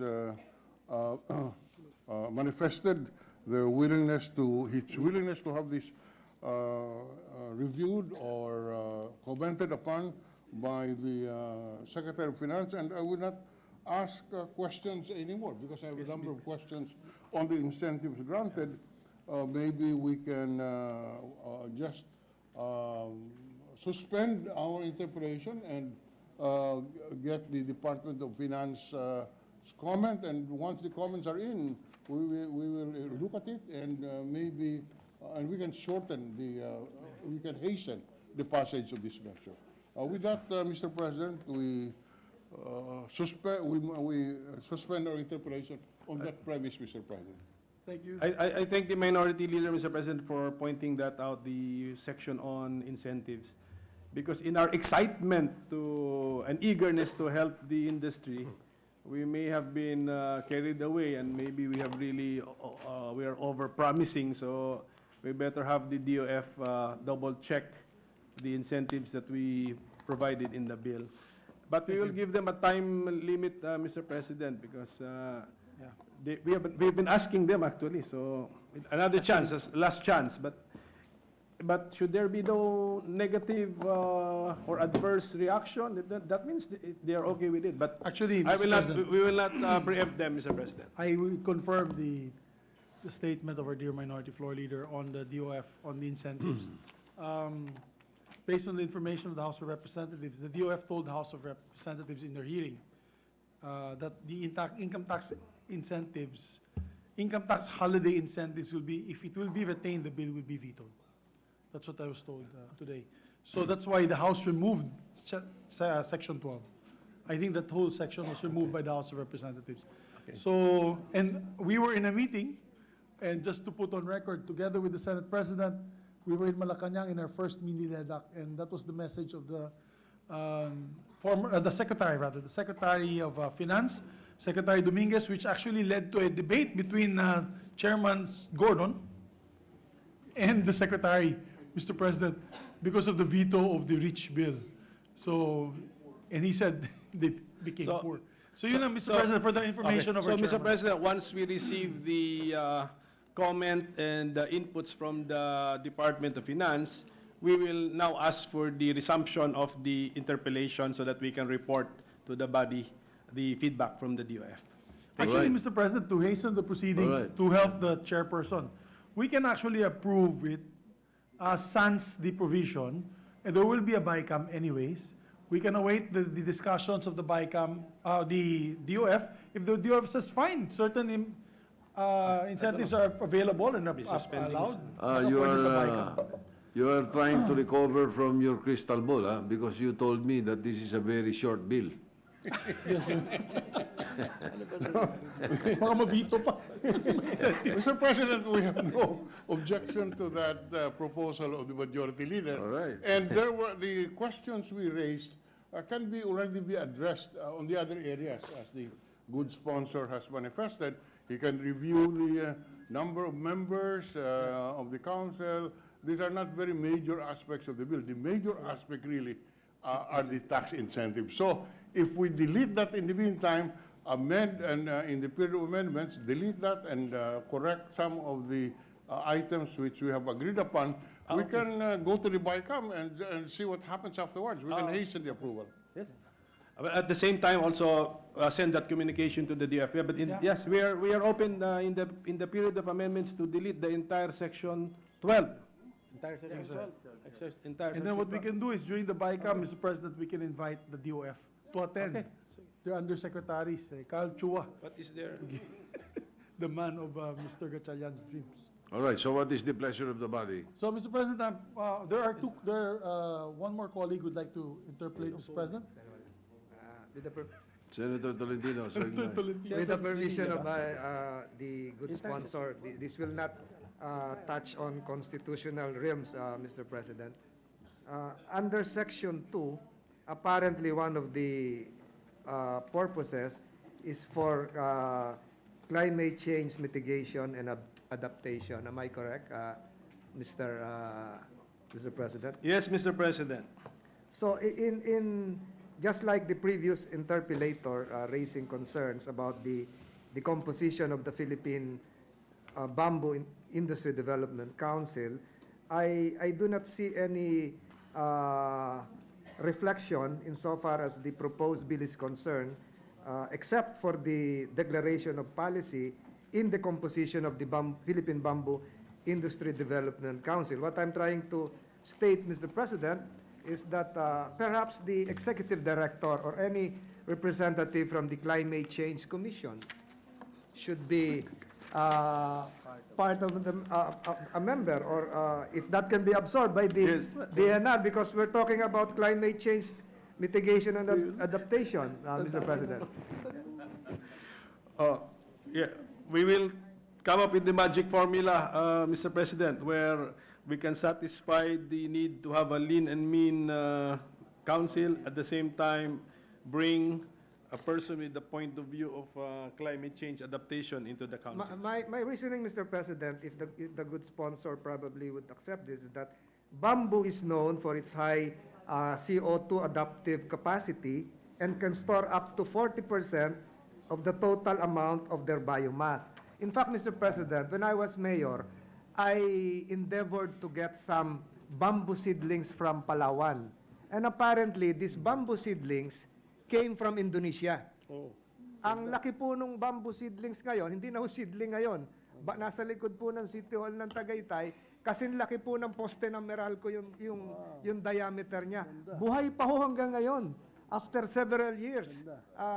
Ganun katagal na po yun at napaka titibay po nila. Ginagawa na lang nung mga empleyado namin na pambakod. Pero nandun pa ho sila hanggang ngayon. So, the lifespan of the bamboo plants would probably reflect its ability to mitigate even effects of climate change. Itong putok ng Bulkan Taal, baka ang daming na-absorb na ashes po nun. Kaya what I'm saying is this, Mr. President, if we are really pursuing this objective of climate change mitigation and adaptation, we might as well include a representative coming from that sector. And again, our existing laws would show that the Climate Change Commission is the lead policy-making body of the government, which is tasked to formulate measures relative to this climate change problems we are being confronted, Mr. President. So perhaps Yes, we we can agree, add. we agree, Mr. President. Actually, we know the magical properties of bamboo. That's why we want to propagate the bamboo and at the same time develop an industry based on bamboo. So, ito, as I understand the bill, the DENR is for propagation. Because naniniwala na po tayo, it's already a given that bamboo is beneficial to the environment, beneficial to the terrain, to the country itself. So that's why water supply, so the absorption of CO2 as mentioned by the honorable senator. So ganun po pa ang ginawa namin, parang nakatoka. DNR, please propagate bamboo. DOST, use scientific knowledge and research now for the uses of bamboo. Once discovered and uses, DTI, come up with commercial application and products based on bamboo. So ganun po yung, that is actually the overall plan. Yes, sir. Where does the Climate Change Commission fall under? As I understand the manifestation of Senator Tolentino, No, he what wants department does this fall under in? the DNR ba? I'm not sure, Mr. President, DNR is my guess, DNR. Or is it under directly the Office of the President? Maybe the majority leader can help Okay. us with the question. Climate change What It's department? under the Office of the Office of the President. President. Office of President, if I'm not mistaken. The Climate Change Commission is under the Office of the President, sir. So, but the request is to give the Climate Change Commission a voice in the council. So we will just have to find the formula, Mr. President. Now, too much members would probably, yes, I agree. All right, but not forgetting the Dangerous Drugs Board. Okay, sige. Mr. President, 17 members, di nga makapag-meeting eh. Once a month. Akala ko, sir, we want it represented in the council. No. 17 members, The dami model, ex officio. That's not a good model, sir, Mr. President? Not It's a good model at all. Okay. It's not a good model. just two more clarificatory questions, Mr. President, if the good sponsor would allow. Mr. President, I understand that we have several, almost 62 bamboo species. In fact, sa amin, sa bahay, yung kawayan tinik, yung maliliit na bamboo, although sabi nung iba, makakalat yung dahon. From the parliamentary conversation, which I heard, the minority leader saying the economic utilization of this, is this bill just designed to incentivize large tracts of lands for commercial use? Because we're talking, I've heard a while ago, 1,000 hectares. I've been to that place in Iloilo. My point here, Mr. President, is that can we also incentivize the use of private property, backyard bamboo growers, similar to our small-scale bamboo growers in Talisay, Batangas, na tinamaan po ng putok ng Taal volcano, Mr. President? We fully agree, Mr. President. That's why we are fixing the structure of government agencies, government personnel, scientists, etc., who will all focus on bamboo matters, propagation, scientific uses, commercial uses, and propagation of the industry. And all of these plans to be made by the council and encapsulated in a roadmap, an industry roadmap. So, hindi na po sana tayo through a bill ang directly anong tawag mo doon? Directly monitoring the details of the bamboo industry and what incentives to give. The council is the one there, full-time, to come up with a plan called the roadmap. That is the ultimate goal or purpose or product that we want this bill to have, Mr. President. I thank the good sponsor because my next question would also validate the membership of the Department of the Interior and Local Government because I would now foresee an incentive scheme for local government units wherein the small-scale bamboo farmers in the Philippines would be given incentives to really propagate this product, Mr. President, similar to the example in India, Mr. President. In India, while the government is at the forefront and shouldering 100% of the cost, the small-scale bamboo farmers are being helped by the national government. So we can do this through the LGUs, Mr. President. And to include the local government units, you have to include the DILG. So, Mr. President, again, while we support the scheme to have thousands of hectares, perhaps that should not prevent us from helping also those with 1,000 square meters, 3,000 square meters, to have their own backyard bamboo production scheme and perhaps probably conglomerate and group into clusters similar to our agricultural system in Nueva Vizcaya and other provinces, Mr. President. We fully agree with the good senator 100%. And just to prove that we have not forgotten the small-scale bamboo producers, we even have bamboo backyard farming as a concept here, found on page 2 of the bill, definition of terms. It is defined, bamboo backyard farming. Those whose plantation and operations are basically in the house backyard with the household members as workers. The majority of bamboo processing enterprises in the Philippines belong to this category. So we are aware of their existence and we are aware of the need to help them.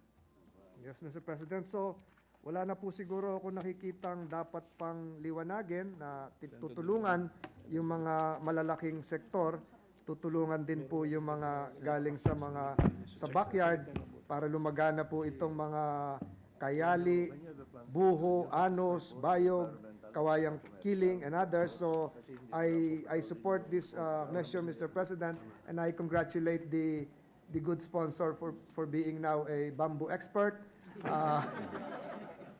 And I yield the floor, Mr. President. Mr. President, just a manifestation. Minority Leader, yes. Yes. We indeed is supportive of this measure. And proof of that, Mr. President, is that during last Christmas, my family had about 500 or so bamboo trays, food trays made of bamboo, done by the nuns in Iloilo. And it was a well-appreciated gift. I do not know, I think the senators also were given, but I never received the acknowledgement anyway. By PIA.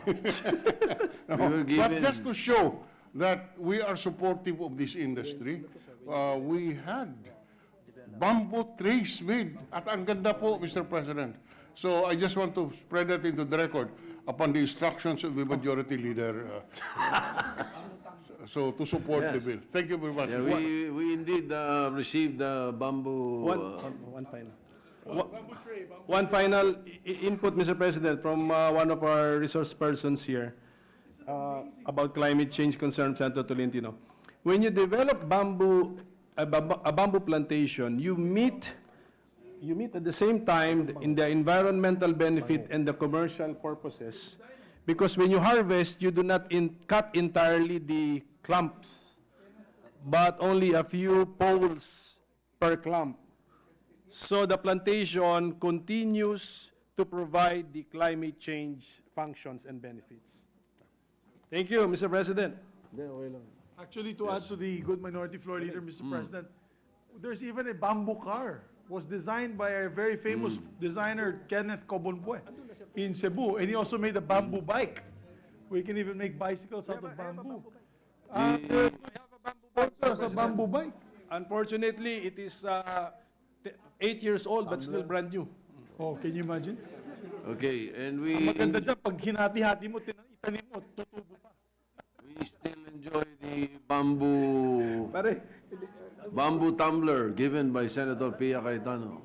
That's right, Mr. President. That's why you do not find any plastic bottles anymore on That's right. in the hall. And because over the it's weekend, not Mr. allowed. President, I stayed in a hotel where they were using for toothbrush, instead of plastic, yes. it's bamboo toothbrush. I'll try to bring one on Monday for the good sponsor to see bamboo toothbrushes to Yes. replace all the plastics, plastic things. Bamboo hairbrush, bamboo toothbrushes, straws that are Exactly. bamboo, utensils, plates, and so many others. It's a fantastic, phenomenal product, Mr. President. It's God's gift to us. And countries like Vietnam, Mr. President. But I do not believe that there is indeed a bamboo tray from Iloilo. I have not received any. I don't know, I haven't seen it also, Mr. President. Oh, I will only believe when I see it.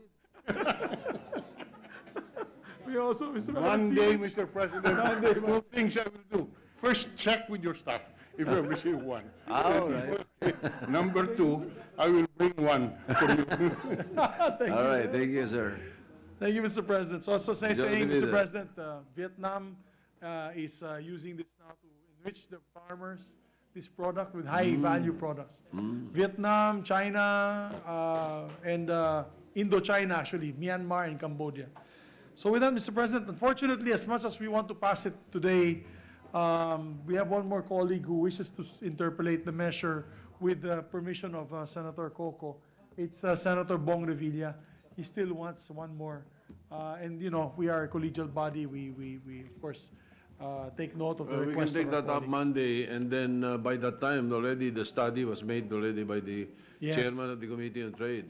And we can maybe open yeah. already the period of Oh. amendments and close it by then, Mr. President. As So, requested. All right. thank you, Mr. President, and we thank also the stakeholders that are here almost every day, the bamboo stakeholders. Thank you for coming to the Senate every day in support of this. The light is very near the end of the tunnel, so don't worry. Mr. President, with that, I move that we suspend consideration of Senate Bill number 1240. Any objection? Hearing none. Motion is approved. Suspended consideration. Any additional reference of business? With that, Mr. President, I move that we adjourn the session until 3 o'clock in the afternoon on Monday, February 3, 2020. So moved, Mr. President. Any objection? Hearing none. The session is adjourned until 3 o'clock in the afternoon of Monday, February